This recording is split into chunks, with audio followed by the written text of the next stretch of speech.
Hey everyone, today we are looking at how do we use molar mass to calculate the number of moles of any substance. So here's how this works. Let's say that we had a question like, how many moles of lithium are in 50 grams? Okay, so very straightforward, very standard molar mass question. So here's how we solve this. The first thing we need to do is just list out what information were we given in the question. Now, in the question, it says we have 50 grams of lithium. Now, when you're doing these questions, it's imperative that you list not only what unit you're working with, but also what substance you're working with. In this case, we don't care that it's just 50 grams, we care that it is 50 grams of lithium specifically. And this is going to come into play more later on as we're working with multiple substances at the same time. So once I've got my known information listed, I'm going to draw a little chart. Now, I commonly call this the T-chart, but you'll also hear it called the railroad tracks. But it mostly just looks like a sideways T. Okay? Now, the next step is whatever unit is listed in this upper left corner, we have to copy that unit down into the bottom right. Okay. Next, above that, in the upper right-hand side, we're going to list what unit we want to find. Now, in this case, the question says, how many moles of lithium? So we want to find moles of lithium. Okay. So we've got our units listed here, but what numbers do we put here? Remember, the molar mass is the amount of substance in grams you need to equal 1 mole. So we need to find the molar mass of lithium. Remember, the molar mass for an element is listed on the periodic table in grams. So for lithium, its molar mass is 6.94 grams.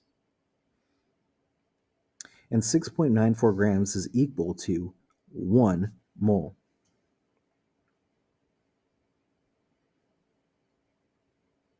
Now, we need to clean up our units here.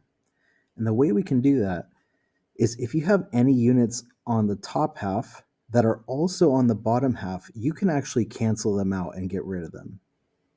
Now, I have grams of lithium on the upper left-hand side and on the bottom right side. So I can actually cancel these units out.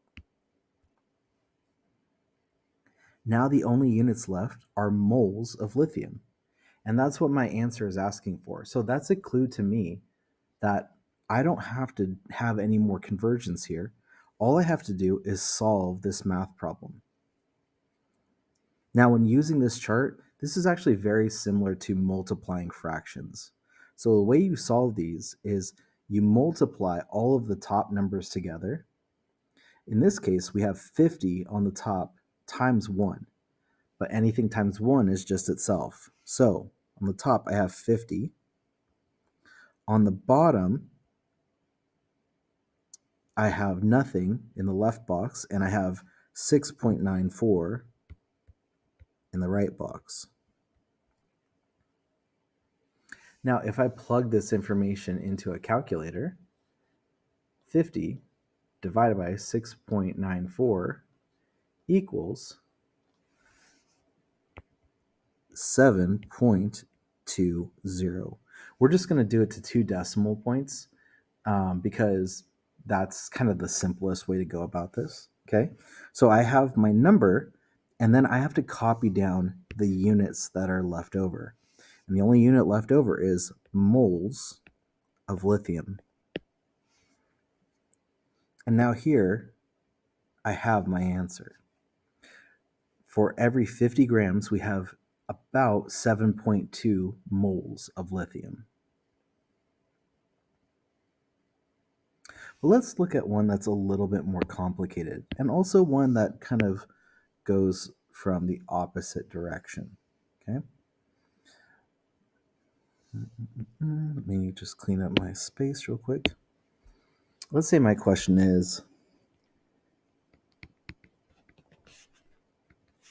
how many grams of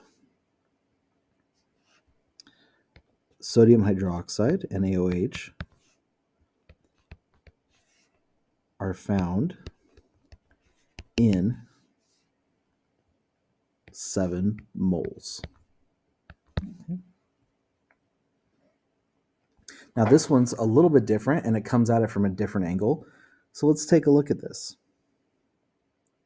I'm going to start the exact same way I started the last problem. I'm going to list what information I was given. So I was given 7 moles of sodium hydroxide. I'm going to set up my chart. And then whatever unit I started with, I'm going to copy that into the bottom right-hand box. So that is moles sodium hydroxide. Now, if you were paying attention in the last part, you might have noticed that this allowed me to cancel this unit out. And that's actually exactly why we do this. The reason why you want to put it on the bottom in the next section is so that you can cancel out this unit and switch it to something different. In this case, I want grams of sodium hydroxide.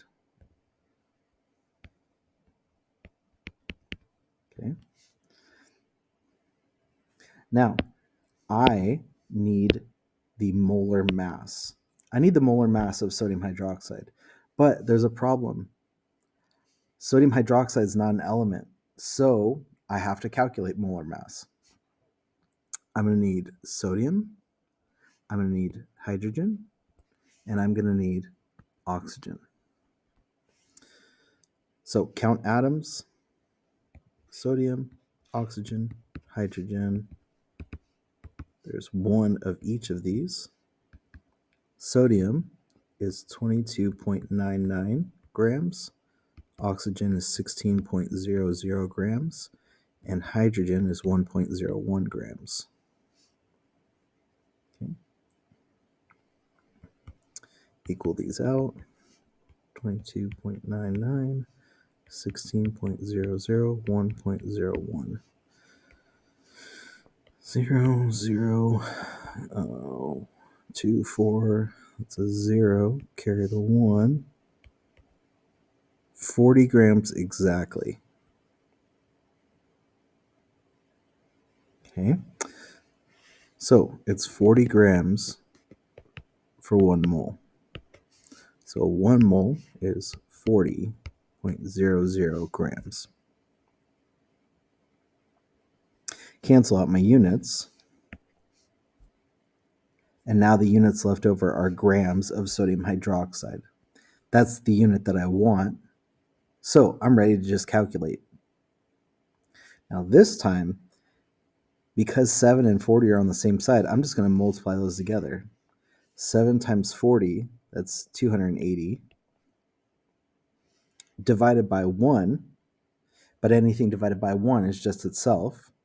So as a result, our answer is 280, and then I got to carry down my units, grams, NaOH.